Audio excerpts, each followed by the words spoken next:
welcome the new director of player personnel for BYU football, Justin Anderson. He's back. But it's kind of an old new. It's new because you're back. Welcome back. Thanks. Great to be back. What's up, man? It's surreal. Pretty It's awesome. wild. Yeah, it's crazy, honestly. We're still here doing this. You guys are doing great. You look great. Let me tell you. You guys He looks look phenomenal. amazing, right? You guys, the fingernails are awesome. I mean, it really adds a touch. Oh, man. What a journey you've been on over the past 7 years since we last talked to you on this program. Yeah. Went to Virginia. Walk us through that. Walk us through what you've been doing the last 7 years. Yep. So when we left here, we went to Virginia with Coach Mendenhall and the staff, and that was an amazing experience. Just learning and growing. And my, I'd only been a personnel director for 4 months when I got here. So 4 months when we left, my wife was going to kill me at that point. But the experience there, growing and with that staff and kind of Power 5 football and how that worked in the ACC, and then what we were able to accomplish there was really, really awesome.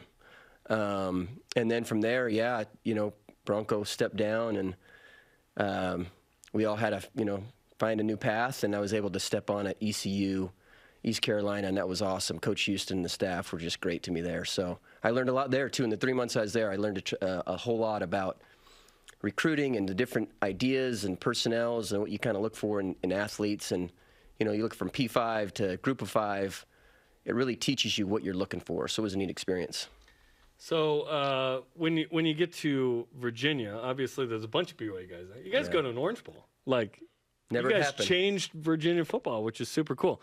And then Bronco announced he's stepping down. This was very sudden, I think, to the staff, right? Yeah. Then you go to ECU. Now you're at BYU. So what have you gone through the past, 5 months of I'm at Virginia, now I'm at ECU, now I'm back at BYU? Yeah, it's hard to even explain, honestly. Was your wife mad at you about this one, too? No. It's one of those, she's like, wow, really? She was excited. I think for me, it was an opportunity you can't pass up. I mean, this is home for me. My family's here. I played here. I've had amazing experiences here. I played with Coach Sataki. And, man, it's even hard for me to, talk about. It happened so quick. But with the stepping down and moving on, it's hard, right, on a family. That's the coaching profession, the world that you live in. I'm lucky to have an amazing wife and great kids, and it's kind of like, well, all right, what do we do next? And, really didn't have anything set up. It's not like when I looked for East Carolina job, it's like, okay, what do I do? Start applying for jobs and reaching out, and you have people helping you, other staff members, and, meeting Coach Houston, he gave me that opportunity. It was awesome, and I loved it there. And then it just happened so quick, honestly. It was like, and I'm back here, and man, it's awesome. Like I said, it's so surreal to even be sitting here again. October 28th in Lavelle Edwards Stadium, East Carolina is going to come in. You'll be like, hey, guys, it's me. Remember, I'm Justin. Remember my guys, name? Don't hate me. Now, Coach Houston was phenomenal. When it all happened, he was so supportive. The staff has been great. They reached out to me, and it makes you feel good. And I'm really grateful for how they handled it. And Coach Houston, like I said, he was incredible. It's an opportunity you can't pass up. That's what he told me. Because you're coming home and BYU's going into a Power 5 and all that? Yeah, I think there's just a whole lot to it. Like I said, my family's here. It's BYU where I played. I played with Coach Sataki. Played with Gennaro. I know Coach Roderick. We went to Rick's together. Yeah. I was going to say, Rick's receivers, right? Yes. That's pretty cool. He was like the guy that I looked up to. I just got there, and he was leaving, and he was like, he's the man. I want to be the next Aaron Roderick. So it's really, like I said, it was an opportunity I couldn't pass up. The new director of player personnel for BYU football, Justin Anderson, is with us on BYU Sports Nation. Of course, BYU football alumnus. Did you feel in your heart of hearts that you'd be back one day when you left in 2015? Honestly, no. I felt like, every time, I was a GA here for like a year and a half, and then 4 months, I was like, okay, I'm not meant to be back here. Like, I'm supposed to be somewhere else. And, I'm a man of faith, so I'm always like, wherever I'm supposed to be, I know the Lord will guide my path. And so I just felt like my path is supposed to be somewhere else. And I coached high school in Florida. I was at Nicholls State and I come back for a little bit, and then I'm at Virginia, and now at East Carolina. I'm like, okay, it's meant to be that I'm supposed to be somewhere else. But, man, I'm glad I'm back. It's good to have you back, man. Okay, let's talk about what the director of player personnel means now, because there were 3 jobs that feel like they're 8 jobs. Yeah. So, the college recruiting world has changed. I mean, Holy from when cow. I started here as the personnel, and then at Virginia and building a recruiting department there, and now East Carolina, and I'm back here. I mean, it's different. And so personnel is really, you're looking at, I would say it's similar to general manager at the NFL level. Like you're looking at, you're evaluating players, you're trying to make sure manage roster numbers and all those types of things. So there's a lot that goes into it, and I love it. To me, it's like a puzzle piece that you're trying to figure out and put the best pieces together. And the coaches are the ones that, you're really there to support them and help them find the guys that they want to recruit. And so, yeah, I love it. But that's really what it is. It's like a general manager of an NFL team, really. Best way to explain it. So there's a recruiting element to it combined with the current roster? Yep. So, And managing return missionaries, I assume? Yeah. So you're evaluating current players. And now with the transfer portal, you got someone evaluating the transfer portal, which is crazy. So when a guy hits the portal, you know who they are. And more than likely, you've probably recruited them at some point. That's usually how it works, right? That's why they want to come to you. That's why you always want to leave with good relationships with kids, because you never know with this transfer portal who's going to come back.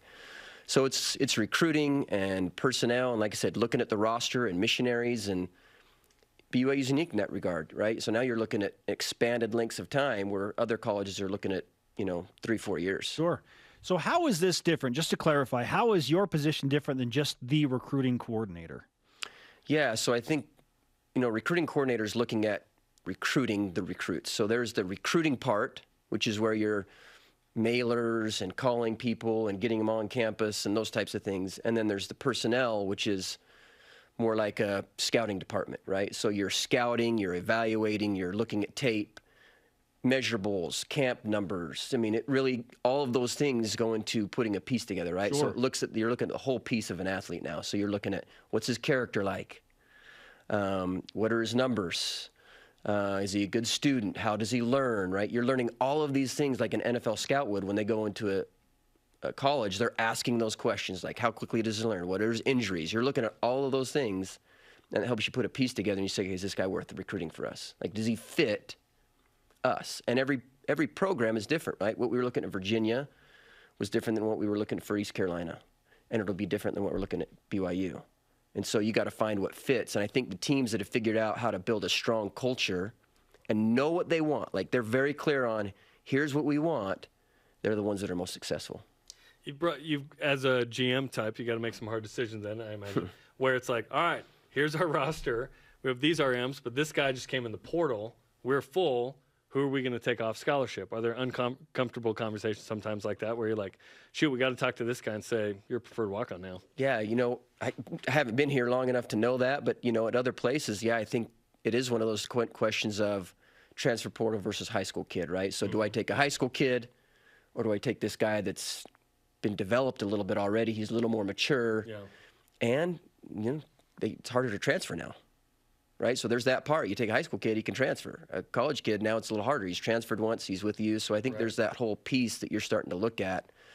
And so I think there are hard conversations, right? And it's not easy, but you always have to do what's best for you and your program. Just like in my life, I have to do what's best for me and my family. And, making this choice to come back here was best for me and my family at this time, and a hard decision. And personnel is no different, right? You have to have hard conversations. But if you know what you want and you handle it the right way, then those conversations are easy. Director of Player Personnel for BYU Football, Justin Anderson, is joining us. Now, based on what you experienced with the Power 5 program at Virginia and what Kalani Sitake is clearly trying to build at BYU in terms of expanding the staff and getting to that Power 5 level before BYU makes the jump to the Big 12, how close is BYU to where they need to be in terms of a staff size, in your opinion? Because you've lived it. So how close is BYU right now to getting to where they need to be so that you can manage all of this and really continue that culture? Yeah, so I'm still learning everybody's names right now and kind of where everyone's at. But I would say I think it's headed in the right direction. And that's exciting. And, for me, when I was talking to, it's hard to call him Kalani. I want to call him Coach Sitake, but Kalani, that was the vision he painted for me, and that got me excited of what they're looking to build, and I want to be a part of that. I like building. When we were at Virginia, they had really no recruiting department. We built a recruiting department. They had no creative department. We built a creative department. And so it was one of those things that we saw what we needed, and you see what other programs are doing. You say, okay, what can we add that fits us? Because we're not going to be like everybody else. And so what do we have here? And I think that's the exciting part, is it's growing and building, and I can't wait to be a part of it. And there's some element of Virginia being unique within the ACC academically. Obviously, there are other good institutions, but Virginia was like, okay, they're great at basketball. They stink at football. You guys built a program there, which is pretty cool. Well, welcome back. Thanks. It's good to have you. Man, it's like I said, it's awesome. I can't wait to be back and just get going. Yeah, let's go. Okay, during the break, do you mind signing our flag? Yeah, we need a Rick's College wide receiver signature up there. Exactly. Come on, we gotta keep that going. All right, sounds good.